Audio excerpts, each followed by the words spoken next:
Bonjour à tous et bienvenue dans cette nouvelle vidéo dans laquelle je vais vous parler aujourd'hui d'alimentation. Alors pourquoi l'alimentation? Parce que vous qui écoutez des séances d'hypnose et qui aimez vous relaxer, j'imagine que vous avez compris suite à mes premières vidéos que l'inconscient, c'est une grande partie de vous qui est un petit peu inexplorée, en tout cas qu'on ne contrôle pas forcément. Et dans cette grande partie de vous, vous avez la régulation de tout votre système interne, vous avez votre champ émotionnel, votre mémoire et tous les ancrages, toutes les croyances qui viennent se mettre en place. Cette grande partie de vous que moi j'appelle inconscient ou âme, c'est d'après moi ce qui donne l'essence en fait de qui nous sommes et c'est ce qui crée notre identité. Mais c'est surtout ce qui nous permet de nous maintenir en vie, en bonne santé et de la meilleure façon possible, avec les meilleures émotions possibles. Et en fait, d'après moi, l'inconscient s'exprime à travers le corps. C'est-à-dire que lorsque je fais une séance d'hypnose ou lorsque je suis en formation, ou même lorsque je communique avec des animaux ou que je travaille avec les formations de vétérinaires, ce que je rappelle en fait, c'est que chez nous les humains, notre façon de communiquer en fait est à plus de 60% non verbal. C'est-à-dire que quand on discute avec quelqu'un, ce qui va faire circuler l'information, c'est d'abord le langage du corps. Ensuite, il y a 26% qui est associé au paraverbal, c'est-à-dire l'intonation que je vais mettre dans ce que je dis, le rythme, le débit, et il reste moins de 10% finalement qui est attribué au verbal. D'ailleurs, si vous dites je t'aime à votre mari ou à votre femme, à votre enfant ou à votre animal par exemple, vous allez utiliser le même mot, donc le même verbal. Pourtant, votre émotion, l'émotion que vous allez vouloir transmettre à ces trois individus qui sont différents, seront totalement différentes aussi. Ce n'est pas le même amour, en tout cas ce n'est pas la même émotion. Et en fait, lorsque vous parlez à quelqu'un, si votre corps n'est pas congruent, c'est-à-dire que si votre corps n'est pas aligné avec ce que vous dites, si par exemple vous êtes en colère, vous rentrez dans une pièce très agacée et que vous dites oui, je vais bien, vous allez dire que vous allez bien, mais tout le monde va voir dans la pièce que vous n'allez pas bien, d'une part par votre gestuelle et de deux par rapport à votre paraverbal. Et donc tout ça pour vous dire que, en fait, ce corps, c'est un petit peu votre inconscient, c'est votre véhicule de vie, c'est ce qui vous permet de vivre, c'est ce qui abrite votre âme, votre cerveau, votre mode de pensée. Et ce corps-là, en fait, il fonctionne, mais il faut en prendre soin. Et finalement, et je vais revenir à la partie alimentation, il faut en prendre soin d'une part par la pensée, par notre façon d'être, notre état d'esprit, en alimentant des bonnes émotions et des situations dans lesquelles on se sent bien. Et il faut aussi en prendre soin via notre alimentation. En fait, tout ce qui vient dans notre corps, tout ce qu'on ingère, ça vient être trié, récupéré. Le corps va garder un petit peu tous les apports des nutriments et ensuite le reste va être évacué, rejeté. Et donc on ingère en fait ce qu'on mange et du coup on est ce qu'on mange. Ça reste dans notre corps. Et il suffit qu'on ait un organe ou qu'on ait manger quelque chose de mal pour que ce corps en fait qui est le miroir de notre inconscient nous fasse nous sentir mal à l'intérieur. Vraiment nos émotions, notre état d'être est en relation, est interdépendant avec la façon dont on prend soin de notre corps et vice versa. Si par exemple j'ai une mauvaise émotion ou que je vais me créer des alertes, des éléments stressants pour des broutilles au quotidien, ce qui va se passer en fait c'est que je vais envoyer un message de danger à mon organisme, à mon amygdale, et en fait qui va solliciter un petit peu tout mon corps, mettre mon corps en sur-régime et qui va envoyer de l'adrénaline, qui va accélérer mon rythme cardiaque, qui va me faire transpirer un petit peu, commencer à mettre mes muscles en contraction. Et du coup, je ne vais pas être physiquement confortable. Donc mon émotion va jouer sur mon état physique. De la même façon, si mon corps ingère des mauvais nutriments, il peut avoir des réactions en fait, vis-à-vis de ça et on va se sentir mal, tout simplement. Alors donc moi, l'alimentation, si vous me suivez, vous le savez sans doute, je ne mange pas de viande, je suis végétarienne. Je ne suis pas végétalienne, je ne bois pas de lait, de sens je suis allergique, je suis intolérante au lactose, aux produits laitiers. Je mange des œufs, mais je mange des œufs voilà, de poules qui sont juste en face, en plein air, en libre, des poules de la campagne. On vit tous un petit peu en harmonie. Et pour moi, tout doit être une question d'échange, en fait, mais du moment que chaque être est libre, en fait, de vivre sa vie, de décider ce qui est bon pour lui, d'avoir vraiment son espace. Parce que d'après moi, chacun a son environnement et son espace. Mais là, c'est pas le sujet. Là, je vais vous parler des nutriments, en fait, qu'on ingère. Et du coup, vous expliquer pourquoi je ne mange pas de viande. Donc, d'une part, raison éthique, c'est-à-dire que pour moi, un être vivant, c'est un être vivant. Et quand je mange de la viande, j'ai l'impression de manger des membres de ma famille, donc c'est juste pas possible. Je ne conçois pas qu'on puisse avoir droit de vie ou de mort en fait sur un être vivant. Euh, la notion de liberté en fait de l'animal, la notion d'élevage en fait, moi me dérange profondément dans le sens où on donne vie à un animal et on le rend un petit peu esclave. Euh, si on devait survivre et chasser, ça me dérangerait encore moins. Mais quoi qu'il en soit, ce que je vais vous expliquer, pour moi, la deuxième raison, et c'est la raison fondamentale, d'après moi, manger de la viande comme on la mange aujourd'hui, c'est manger une vibration qui est morte, qui est pourrie en fait. C'est-à-dire que si vous mangez un fruit ou un légume, euh, prenez une tomate par exemple, vous allez cueillir votre tomate, vous allez la manger, elle va être vivante, vous allez manger de suite, elle va être bonne, elle va être fraîche. Si vous laissez votre tomate pourrir pendant une semaine, elle va commencer à moisir, à pourrir, elle n'aura plus de vibration de vie, vous n'allez pas la manger alors qu'elle est pourrie. Mais pour moi, c'est la même chose pour la viande. Soit vous la mangez quand elle est encore vivante, c'est-à-dire soit vous êtes un prédateur, vous chassez votre viande et vous la mangez encore crue, voilà, quand elle est encore chaude comme les prédateurs, pour vous nourrir de cette énergie vivante. Mais du moment que on bascule sur, on la fait cuire, on la fait traîner, on la conserve, et puis tous les viandes qu'on nous vend aujourd'hui, pour moi, c'est comme manger un fruit pourri, un légume pourri en fait. Et à chaque fois qu'on ingère cette vibration, on l'ingère en soi. Au-delà de ça, c'est ce qui va faire la différence entre le chasseur qui va chasser et tuer immédiatement son animal et le manger dans la foulée, comme le prédateur, et celui qui va consommer de l'animal qui a été élevé. En fait, il faut savoir que donc, l'animal, il fonctionne comme nous, c'est-à-dire que ses émotions vont être engrammées, enregistrées dans son corps. Si j'ai eu des traumatismes, des blessures et des états de stress, des états d'alerte dans mon corps, ça va être dans mes cellules. En fait, mon corps porte toute l'information de comment je me sens. Les animaux, c'est pareil. Vous mangez un animal qui... Je ne sais pas si vous entendez, derrière moi, il y a des chiens de chasse. Hop, on parle de chasseurs, voilà. J'ai les chasseurs autour de chez moi. Et Georges n'aime pas les chasseurs. Voilà. Donc, il râle. Et donc, qu'est-ce que je disais ?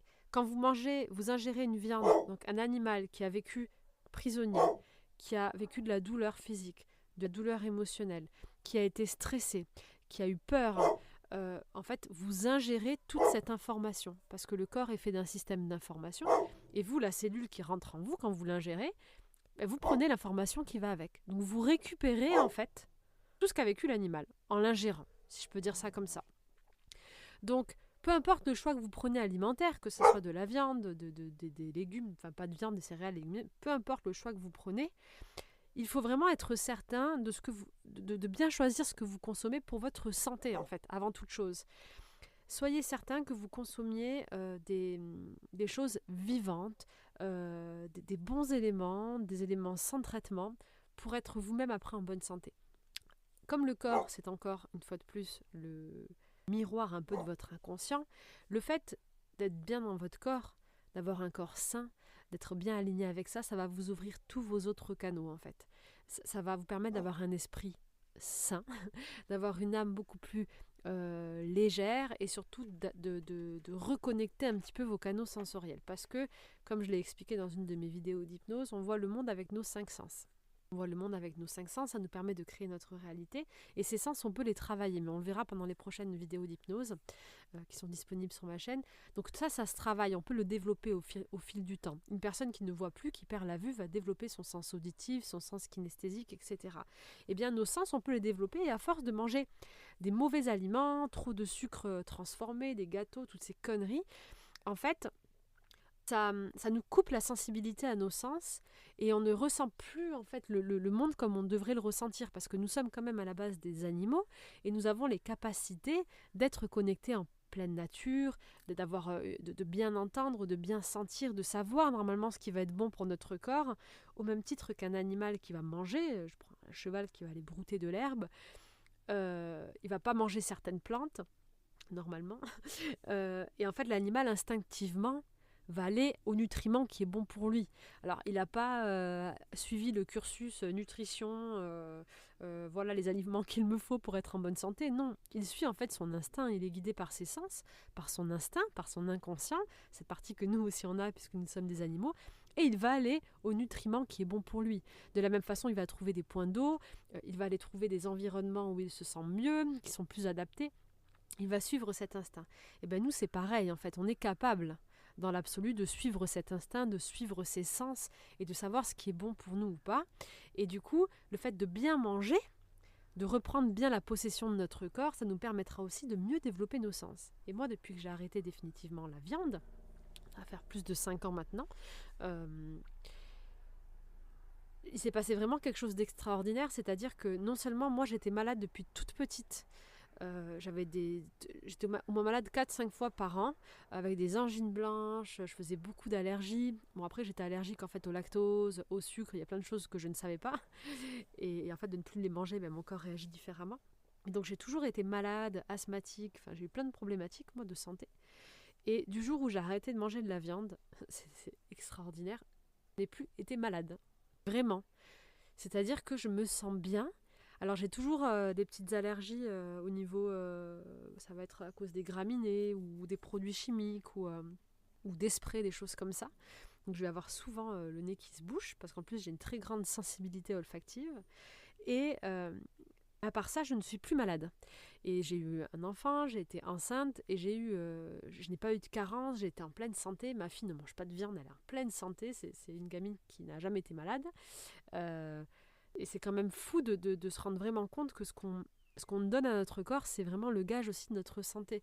La santé, l'idée, c'est d'avoir vraiment de faire en sorte de ne pas tomber malade, en fait, de prendre soin de notre corps, de notre esprit. Et le médecin, dans l'absolu, pour moi, le rôle du médecin, ça devrait être de nous accompagner au quotidien avec un suivi pour ne pas qu'on tombe malade. Parce que quand on est déjà malade et qu'on vient soigner le symptôme, en fait, c'est bien hein, sur le moment, mais finalement, c'est un peu bête, on vient gommer quelque chose alors qu'on pourrait directement aller traiter la cause et éviter en fait d'en arriver là. Et l'alimentation, c'est une des clés fondamentales en fait de la garantie de votre bonne santé.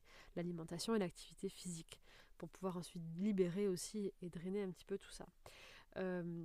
Donc tout ce que vous buvez, les sucres, les coca, toutes les choses que vous mangez qui ne sont pas forcément bonnes, vont nuire en fait à votre santé, vont nuire à votre âme. Parce que ce qui s'est passé aussi pour moi, c'est que ça m'a vraiment reconnecté à mes sens, à mon intuition, à une vision de la vie beaucoup plus positive, à mes émotions, à mieux me comprendre. C'est comme si vraiment mes champs s'ouvraient. Hein. L'alimentation, ça a été une révélation pour moi. Et c'est depuis ce moment-là, d'ailleurs, que ma vie, elle a accéléré d'un coup.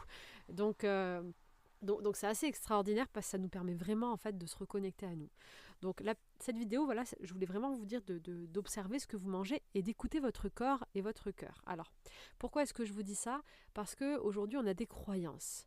Une croyance, c'est quelque chose qu'on a en tête depuis qu'on grandit, hein, ou qu'on nous met en tête, qui a été prouvé à un moment donné de notre vie et qui va venir être ancré dans notre cerveau comme une vérité vraie. Et cette croyance, elle va du coup changer nos filtres de perception de la réalité.